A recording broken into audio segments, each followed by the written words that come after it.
बिस्मिल्लाहिर्रहमानिर्रहीम। अस्सलाम वालेकुम। आज ते है शबे बरात, रहमतां बरकतां वाली रात। और सारे इलाके दे विच ये लोटे इसको आते हैं, इसके पन्ने लाए हुए ने। और रात ये बाल देन बच्चे ते शुरकड़ियाँ पटाखे भी छोड़ दें। उस तो बाद के कर दें, पूरी रात इबादत कर दें, क्योंकि इबादत की रात नफल पढ़ दें। अल्लाह ताला हर के गुनाह तौफीक दे।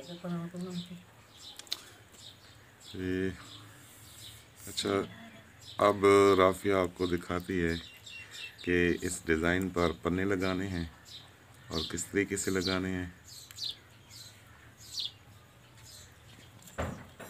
जी, ये पेपर है पीले रंग का, इसमें तकरीबन 5 रंग है।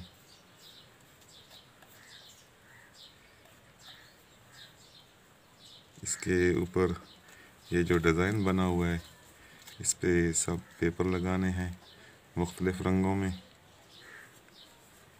और जब रात होगी इसके अंदर एक शम्मा रोशन करेंगे।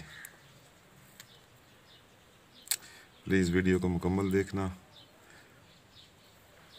आज हम कोई भी रेसिपी नहीं बना रहे, इसलिए कि आज की बाबरकत रात है, रहमतों और बरकतों वाली रात है।